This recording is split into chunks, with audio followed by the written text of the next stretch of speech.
আচ্ছা,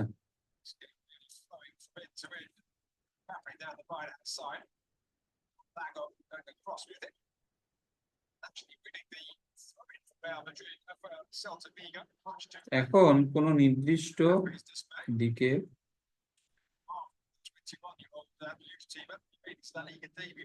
বলের উপাংশ নির্ণয়।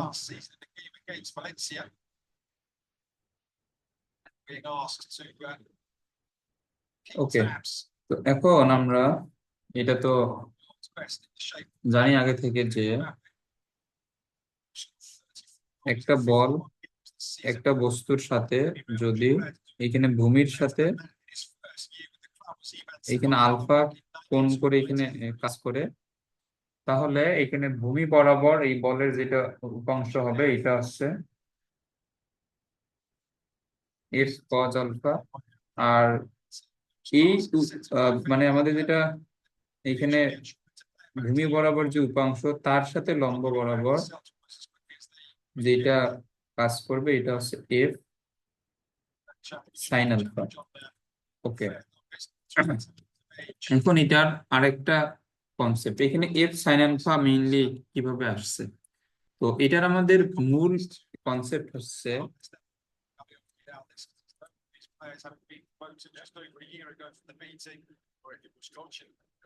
যেই দিকে উপাংশ নিব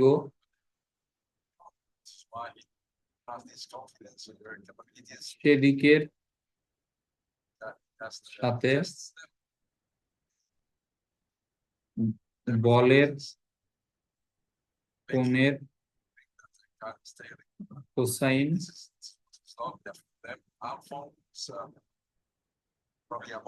ইনটু বল। ওকে, এখন এই টার্মটা দ্বারা এখানে কি বোঝায় যে আমরা যেই দিকেই আমাদের কোনো একটা বলের উপাংশ নিতে বলুক না কেন, ওই দিক বরাবর কোনো বলের উপাংশ হবে বলের মান ইনটু ওই দিকের সাথে বল যে কোনটা সৃষ্টি করবে তার তার কোসাইন অর্থাৎ কজ আর কি। ওকে, তাহলে এখানে আমাদের এফ এফ কজ আলফা আসছে এই নিয়ম অনুযায়ী যে যেহেতু এখানে ভূমি বরাবর আমাদের যে উপাংশ অর্থাৎ আনুভূমিক উপাংশ, এই দিক বরাবর যেটা হবে এটা হচ্ছে বল অর্থাৎ এফ ইনটু এখানে ভূমির সাথে এই বল যেটা কোন সৃষ্টি করছে আলফা তার কোসাইন অর্থাৎ কজ আলফা। আচ্ছা, তাহলে এখানে সাইন আলফা আমাদের কিভাবে আসছে? সাইন আলফা আসছে যদি আমরা লম্ব বরাবর বলের কোনো উপাংশ নেই, তাহলে এটা হবে বল ইনটু লম্বের সাথে এইখানে আমাদের বলটা যে কোন এই সৃষ্টি করবে, যদি এই এখানে নিচের কোনটা আলফা হয় তাহলে এটা কি হবে? এটা হচ্ছে 90 মাইনাস আলফা। তাহলে এটা হবে ওই কোনটার এখানে কোসাইন অর্থাৎ cos 90 মাইনাস আলফা। আর cos 90 মাইনাস আলফা কি লেখা যায়? Sine alpha. তো এখানে সাইন আলফা মূলত এই নিয়মটা থেকেই আসে। তো এই নিয়মটা আমাদের অনেক জায়গাতেই লাগবে।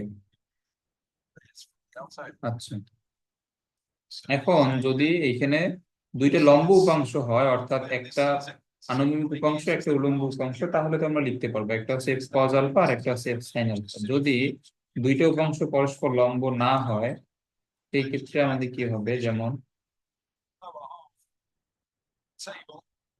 এইখানে একটা বস্তু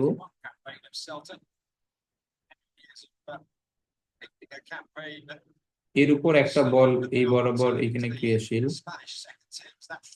এটা হচ্ছে আর।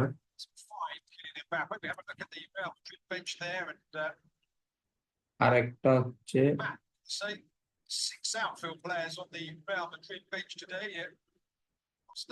আচ্ছা,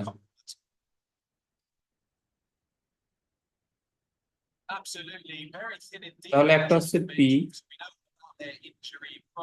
আর একটা হচ্ছে কিউ। তাহলে আমরা এখানে ধরে নিব যে আর বলের জন্য দুইটা এখানে উপাংশ, একটা হচ্ছে পি আর একটা হচ্ছে কিউ। এখন এখানে পি এবং কিউ কিন্তু লম্ব ভাবে নাই।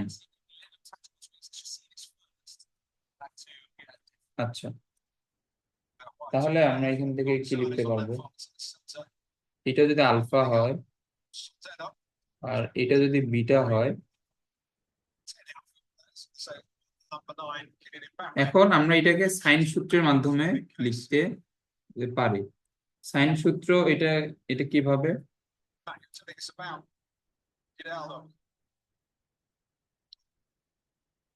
বা এটাকে বলে সাইন রুল।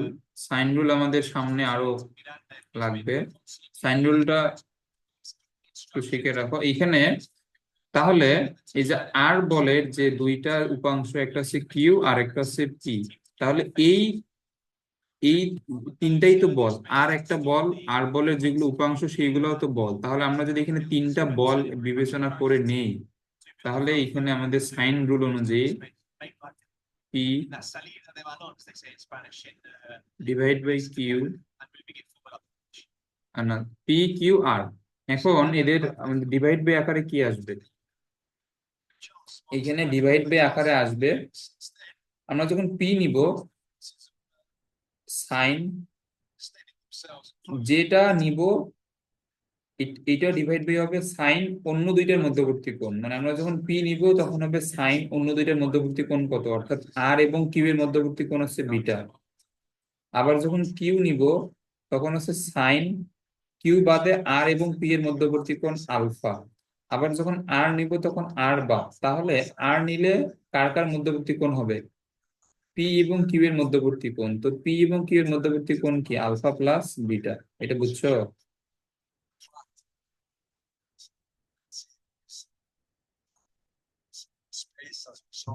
এটা বুঝো নাই? না, বুঝি নাই। আচ্ছা, এখানে খেয়াল করো, এই যে আমরা এখানে ধরে নেব যে এখানে বল আছে তিনটা,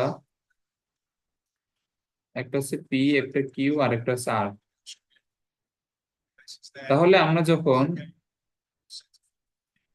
এখানে লেখার সময় আমরা যখন পি নিব, তাহলে এখানে পি ডিভাইড বাই হবে সাইন অন্য দুইটার মধ্যবর্তী কোণ। তাহলে এখানে বল আছে তিনটা, একটা হচ্ছে পি কিউ আর। তাহলে আমরা যখন পি নিব এখানে, তখন সাইন অন্য দুইটার মধ্যবর্তী কোণ, অর্থাৎ পি নিলে অন্য দুইটার মধ্যবর্তী কোণ এখানে কি হবে, অর্থাৎ কিউ এবং আর এর মধ্যবর্তী কোণ কত? বিটা না? হুম। তাহলে সাইন বিটা। আবার যখন কিউ নিব তখন কার কার মধ্যবর্তী কোণ বসবে? পি এবং আর এর মধ্যবর্তী কোণ। পি এবং আর এর মধ্যবর্তী কোণ কত? আলফা। তাহলে অবশ্যই সাইন আলফা। আবার যখন আর নিব, ওই যে আর, আর নিলে কি হবে? আর ব্যতীত অন্য দুইটার মধ্যবর্তী কোণ, তাহলে আর নিলে কার কার মধ্যবর্তী কোণ বসবে? পি এবং কিউ এর। তো এই চিত্র অনুযায়ী পি এবং কিউ এর মধ্যবর্তী কোণ কত? আলফা প্লাস বিটা না? হ্যাঁ, এটা বুঝছো? বুঝছি। Okay.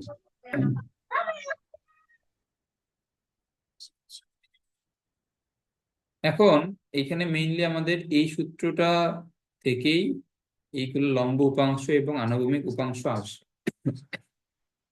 এটা এখানে কিভাবে, এটা একটু বুঝো। এই চিত্রটা পি কিউ যদি এখানে পরস্পর লম্ব হইতো, আচ্ছা এটা একটু খেয়াল করো। পি এবং কিউ যদি পরস্পর লম্ব হইতো, তাহলে আলফা প্লাস বিটার মানে এখানে কত হইতো বলো তো?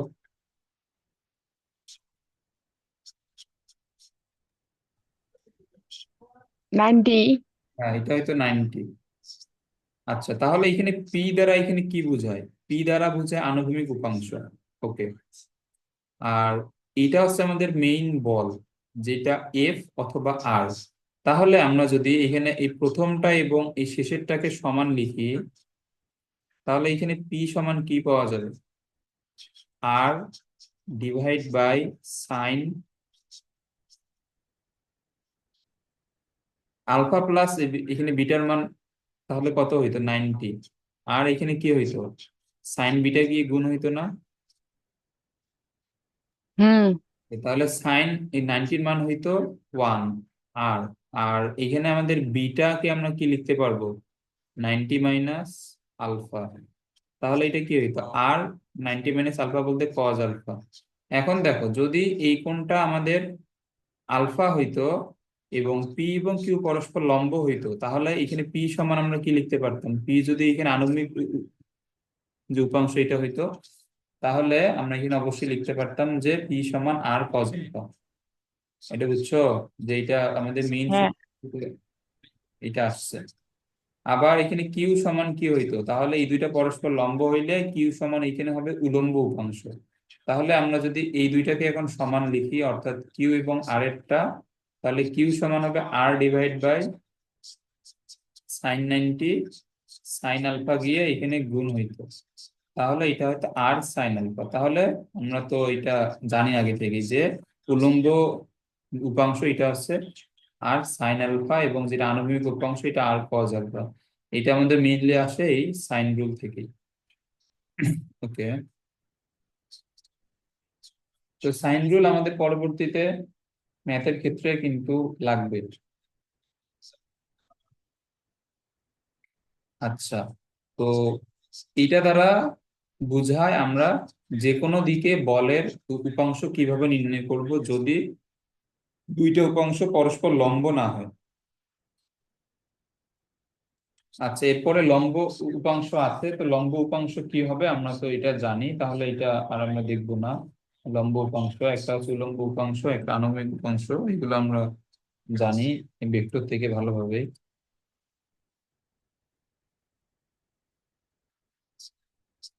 আচ্ছা, আর একটা আছে আমাদের লম্বাংশ উপপাদ্য।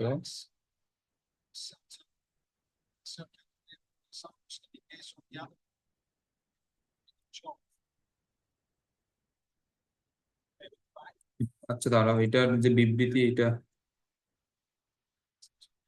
একটা বই থেকে দিয়ে দেই।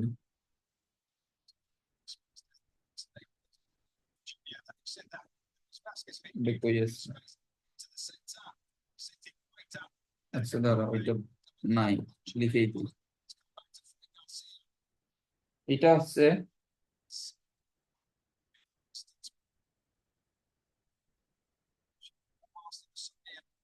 কোনো বিন্দুতে ক্রিয়ারত দুইটি বলের কোনো কোনো বিন্দুতে ক্রিয়ারত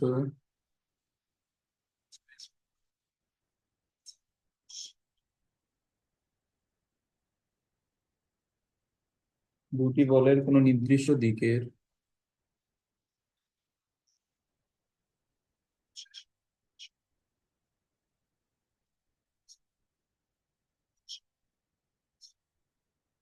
উপাংশের বীজগাণিতিক যোগফল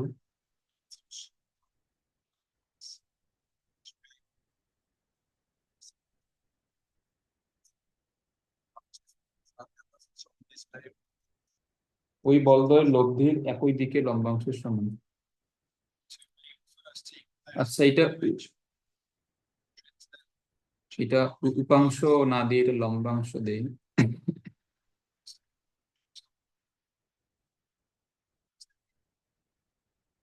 তো এটা লম্বাংশ, যা এখানে উপাংশ দিলে যে খুব বেশি ভুল হবে তা না, সেম বীজগাণিতিক যোগফল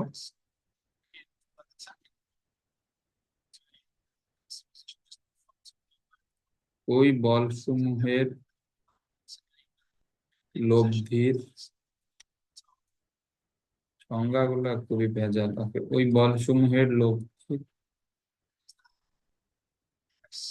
তাহলে ওই বলসমূহের লব্ধির উক্ত দিকের উপাংশের বা লম্বাংশের সমান।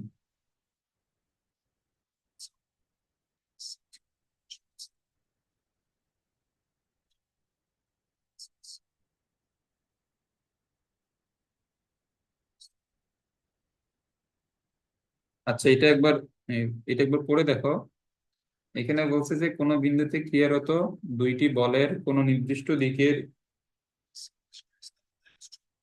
লম্বাংশের বীজগাণিতিক যোগফল ওই বলসমূহের লব্ধির উক্ত দিকের লম্বাংশের সমান। আচ্ছা, এটা আগে এটা বুঝাই। এটা বোঝানোর জন্য এখানে খেয়াল করো,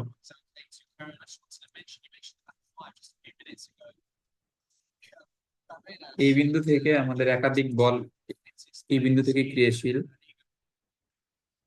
তার মধ্যে এটা একটা, এটা একটা,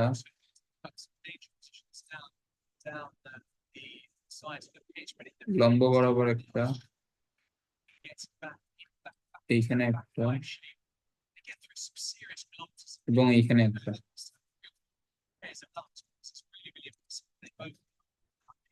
আচ্ছা, তো এইখানে যেটা সবচেয়ে এখানে ছোট কোণ, এটাকে আমরা নাম দিই θ1। তারপরে এই পুরোটাই হচ্ছে θ2।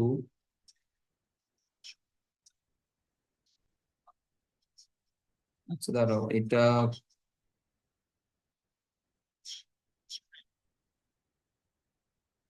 তারপরে এই পুরোটাই হচ্ছে θ3। আর একবারে যেটা আমাদের বড় কোণ, এটাকে আমরা ধরলাম θ4। আচ্ছা, এইগুলো তো আশা করি এখানে বুঝছো। তাহলে এটা ও বিন্দু, এইখানে এটার নাম পি, এটা কিউ, এটা আর, এটা এস, এটা টি। এইখানে আমরা এখানে ধরে নিলাম যে এস অন্য চারটি বলে লব্ধি প্রকাশ করে। এটা খুবই মনোযোগ দিয়ে এটা বুঝো, এটা আমাদের ম্যাথের ক্ষেত্রে অনেক জায়গায় লাগবে।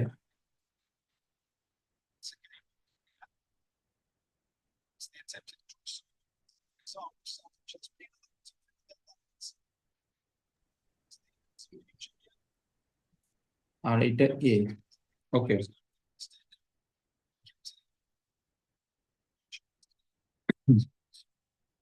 আচ্ছা, এখানে এস হচ্ছে আমাদের পি, কিউ, আর এবং টি, এই চারটা বলে লব্ধি প্রকাশ করে, এটা আমাদের এখানে বলে দিছে। আচ্ছা, তাহলে ও এ বরাবর,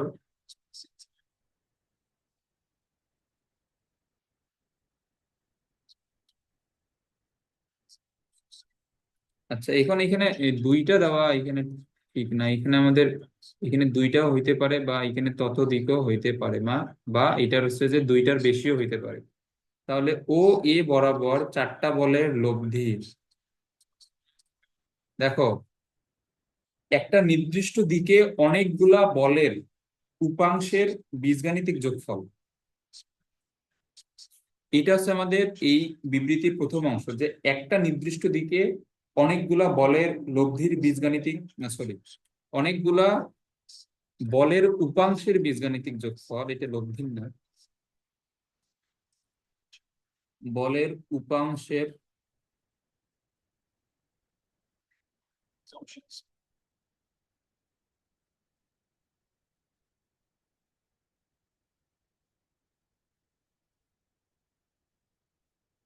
বীজগাণিতিক যোগফল।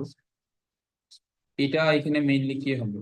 আচ্ছা দেখো, ও এ বরাবর, তাহলে ও এ কে আমরা এখানে নির্দিষ্ট দিক এখানে ধরে নিছি। আচ্ছা, এখন এটা খুবই, এটা বুঝে শুনে বলবা। আচ্ছা, আমাদের ও এ কিন্তু এখানে লম্ব ভাবে আছে, তাহলে আমরা যদি এই কোণটাকে এখানে লম্ব বিবেচনা করি। আচ্ছা একটু ধরো,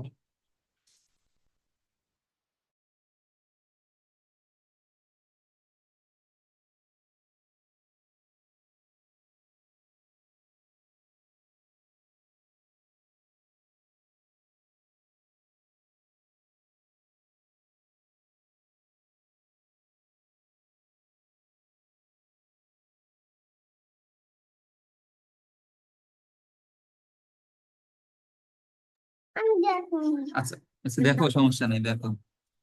ওকে, বুঝবা কি রান্না করবো বল, বাবা তো মনে কিছু। আচ্ছা এখন এখানে খেয়াল করো।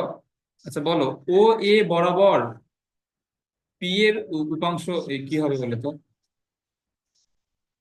তোমাকে জিজ্ঞেস, এটা বলো। ও এ বরাবর, ও এ বরাবর পি এর উপাংশ কি হবে বলো?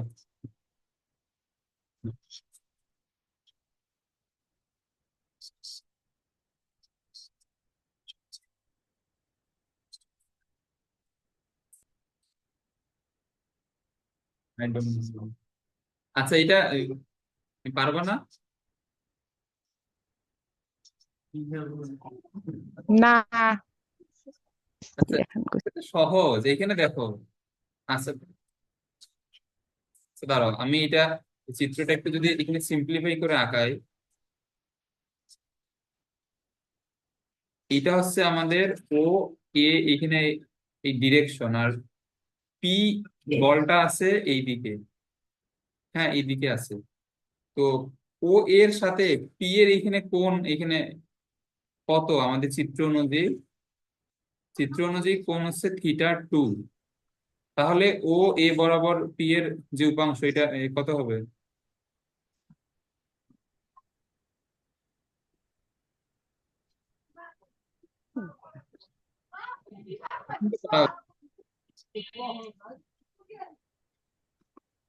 ঠিক আছে।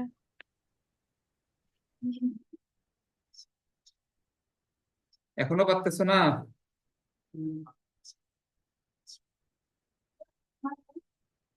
এখানে পি এর ও এ বরাবর এইখানে উপাংশ, এটা কত হবে? পি কস θ2 হবে না? এটা তো সহজ জিনিস, এগুলো তো পারা উচিত। এটা বুঝছো? হ্যাঁ, বুঝছি। তাহলে এটা হবে, তাহলে আমাদের অন্য চারটি বলের যে উপাংশ ও এ বরাবর, তার মধ্যে পি বলের যে উপাংশ এটা হবে পি কস θ2। তারপর এইখানে কিউ বলের উপাংশ কত হবে?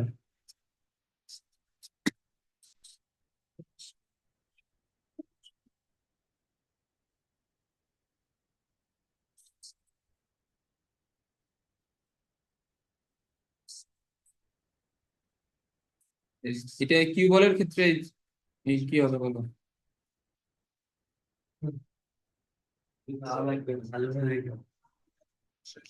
বাজার করে নিয়ে যা, মুরগি নিয়ে আস। আচ্ছা, এটা বলো বলো।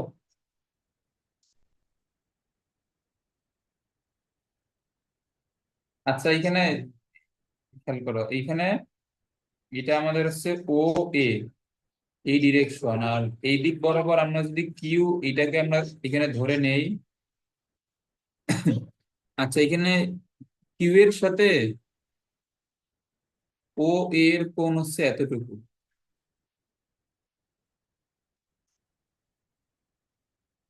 যাও, কার্টুন দেখবা? আচ্ছা, দাঁড়াও।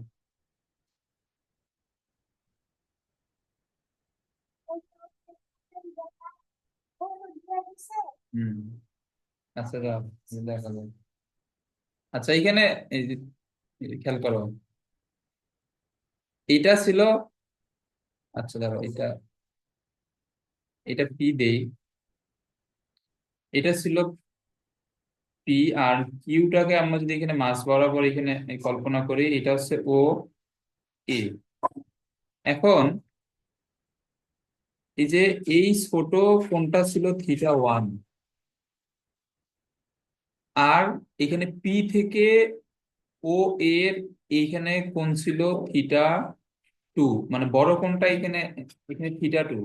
তাহলে আমরা যদি ও এ বরাবর কিউ এর যে উপাংশ আমরা যদি এইটা নিতে চাই, তাহলে আমাদের কোণ এই যে কোণটুকু লাগবে, এইটুকু লাগবে। তাহলে এইটা এই কত হবে?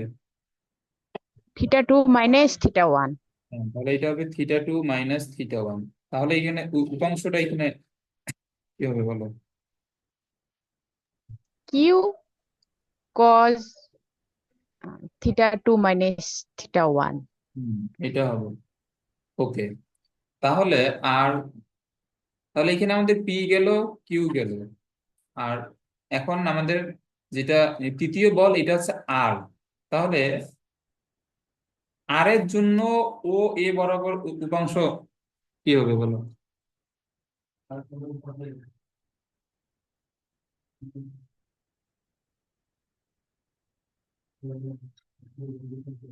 আচ্ছা, একটু 1 মিনিট দাঁড়াও।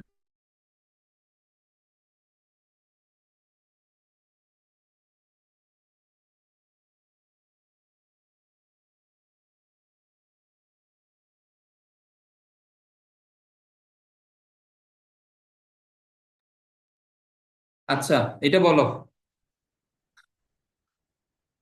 আর এর জন্য এখানে কি হবে বলো? আর কস 0 হ্যাঁ, এইভাবে আর কস জিরো। আচ্ছা, এখন এখানে তোমাদের লব্ধি হচ্ছে এস, তো আমরা লব্ধিটা এখন নিব না, লব্ধি বাদে অন্যান্য যতগুলা বল আছে আমরা সেগুলোর জন্য নিব আর কি। ওকে, তাহলে আর আমাদের আরেকটা আছে টি, তো এখানে টি এর জন্য এই কি হবে?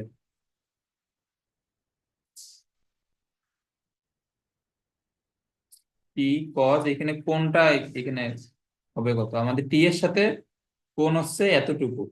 তাহলে এইখানে আমাদের এই যে পি থেকে টি যে পর্যন্ত টোটাল কোনটাকে আমরা এখানে ধরে নিচ্ছি θ4। আর মানে এটা হচ্ছে আমাদের এইরকম,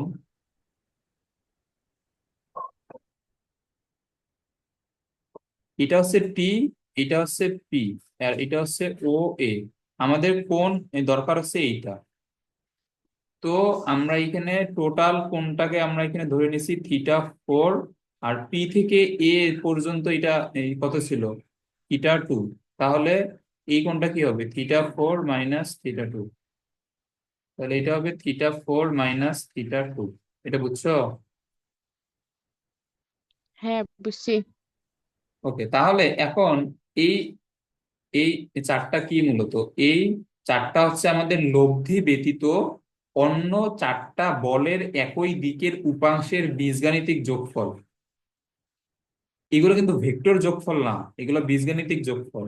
এখন অন্য চারটা বলের একই দিকের উপাংশের বীজগাণিতিক যোগফল হবে ওই দিকে লব্ধির উপাংশের সমান। তাহলে আমাদের লব্ধি কোনটা? এস। তাহলে ও এ বরাবর এস এর যে উপাংশ এটা কত হবে?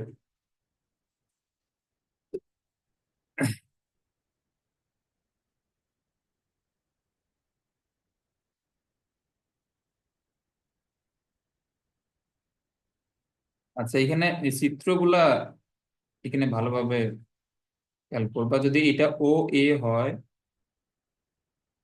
আর এইদিকে যদি আমরা এস এখানে ধরে নেই, তাহলে এস এর জন্য যে কোণ এটা হচ্ছে এতটুকু। আচ্ছা, তাহলে এখানে আমাদের চিত্রে দেখা যাচ্ছে যে পি থেকে এস পর্যন্ত কোণটা হচ্ছে θ3। আচ্ছা,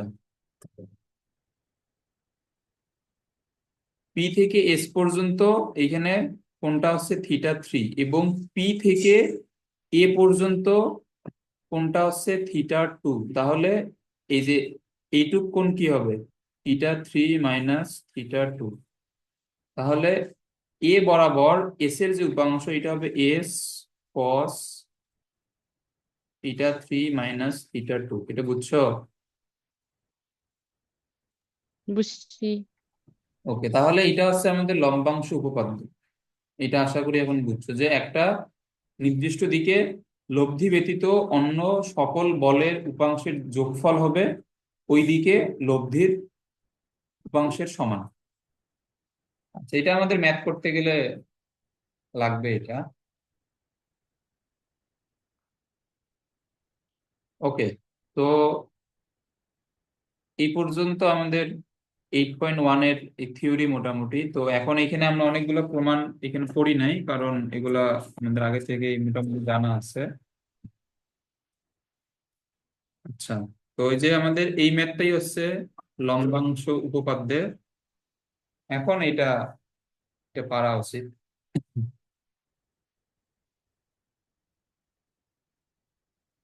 তাহলে এখানে খেয়াল করো, ও বিন্দুতে ক্রিয়ারত 2p 3p 5p বলগুলো লব্ধি হচ্ছে 9p।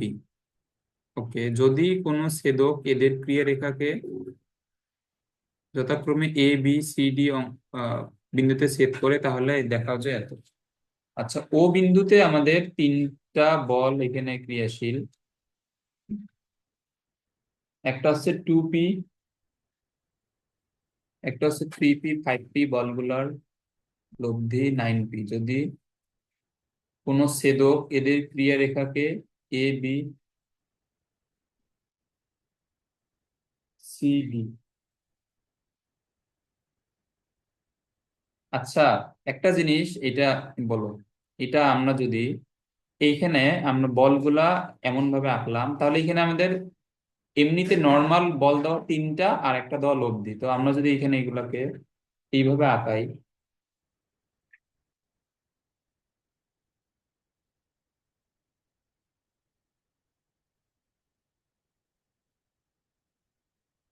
তাহলে এখানে চারটা বল আছে। এখন একটা ছেদক, এই যে এই বলগুলার এখানে ক্রিয়া রেখাকে চারটা বিন্দুতে এখানে ছেদ করছে। তো আমরা এখানে সিরিয়ালি নাম দিলাম এ বি সি ডি। এইখানে দিলাম এটা 3P, না, প্রথমটা হচ্ছে 2P, এটা 3P, এটা 5P, লব্ধি দিলাম এইখানে 9P। এই চিত্রটা কি ঠিক আছে?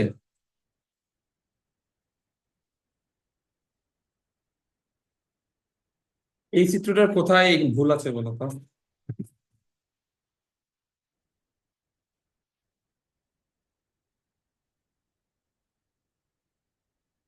এটা বলতে পারবা চিত্রটা কোথায় ভুল আছে?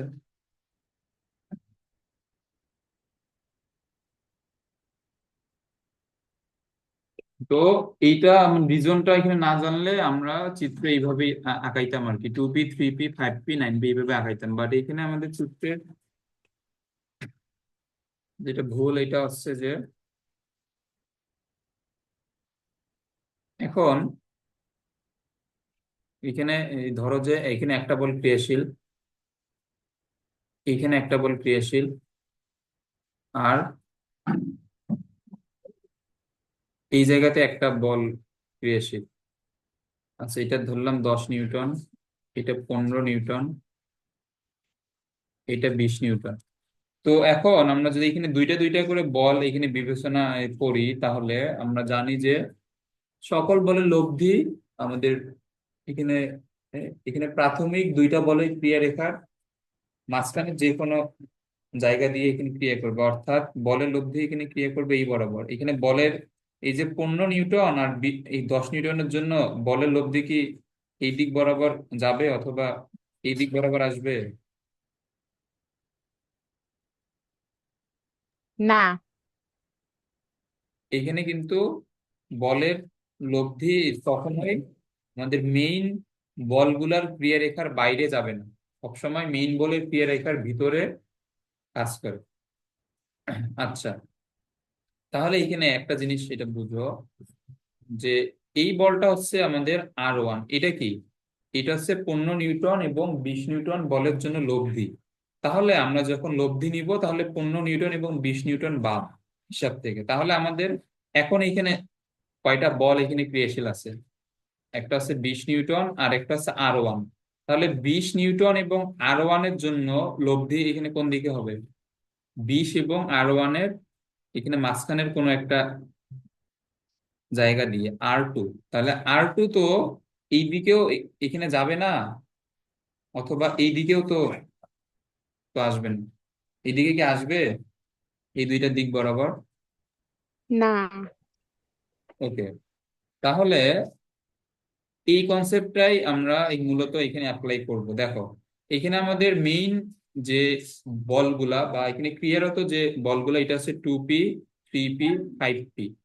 তাহলে আমরা যদি 9P নিচে আঁকি, তাহলে এখানে আমাদের কি এই ভুল হইলো যে মেইন বলগুলার ক্রিয়া রেখার বাইরে দিয়ে লব্ধি কাজ করতেছে, কারণ আমাদের মেইন বলের ক্রিয়া রেখা তো A B C।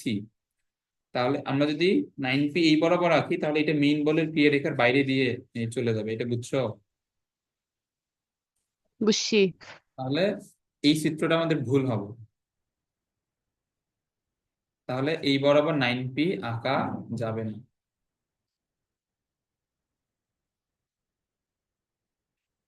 এই জিনিসটা বোঝা কিন্তু জরুরি খুবই। আচ্ছা, তাহলে এইটা হবে 5P, এইটা হবে 9P।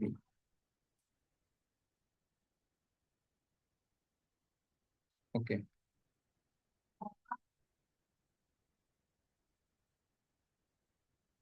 আচ্ছা দেখো, তাহলে এখানে আরো একটা প্রশ্ন আসতে পারে।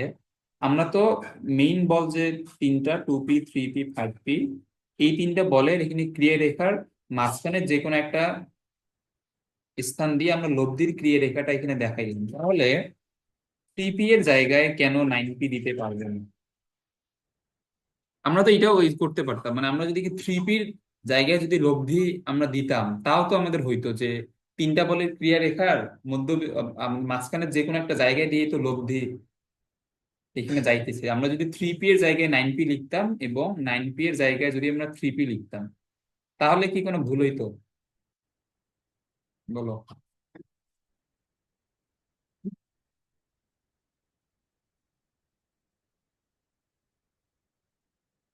না।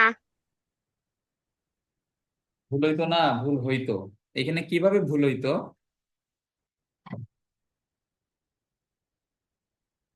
আমি বলি।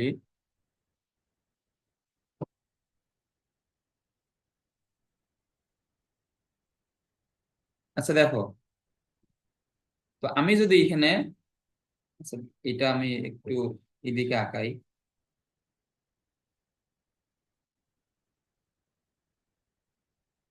এটা হচ্ছে আমার এই রেখাটা, এই বরাবর আছে 2p।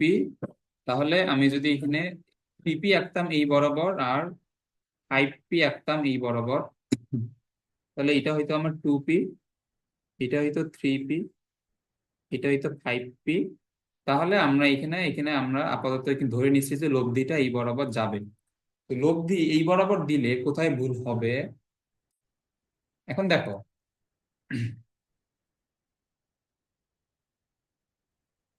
2p এবং 3p এর লব্ধি, আচ্ছা এর জন্য আমাদের এটা বুঝতে হবে, যেটা যে এটা আমরা হয়তো এই চ্যাপ্টারে কোনো ম্যাথে এটা প্রমাণ দেখব। যদি এটা 10 নিউটন হয়, এটা যদি 5 নিউটন হয়, লব্ধি কোন বলের কাছাকাছি থাকবে বলো তো? 10 নিউটন। 10 নিউটনের। তাহলে যদি এইটা হচ্ছে তার সমদ্বিখণ্ডক হয়, লব্ধি কিন্তু সমদ্বিখণ্ডক থেকে 10 নিউটনের এই কাছাকাছি বেশি থাকবে, এবং মানে লব্ধি সবসময় বড় বলের কাছাকাছি থাকে এবং ক্ষুদ্র বল থেকে দূরে থাকে। আচ্ছা, তাহলে এটা বলো যে 3 নিউটন এবং 5 নিউটন এই বলের লব্ধি আমাদের এখানে কোন বরাবর হইতো? এই যে পাঁচ 5। নিউটনের কাছাকাছি একটা জায়গা দিয়ে, মানে এই এই পয়েন্ট দিয়ে আমাদের একটা লব্ধি আসতো, এটা না? হ্যাঁ। এবং 3 নিউটন এবং 5 নিউটনের লব্ধি 2 নিউটন থেকে বড় হবে নাকি ছোট হবে?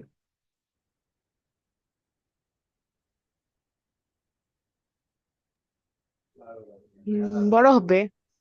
হ্যাঁ, বড় হবে, সমানও হইতে পারে, কারণ 5 নিউটন এবং 3 নিউটনের লব্ধি কিন্তু 2 নিউটনও হইতে পারে। এটা কখন হবে? যদি বল দুইটা পরস্পর বিপরীত দিকে কাজ করে, তাহলে এদের লব্ধি কি হবে? বিয়োগফল।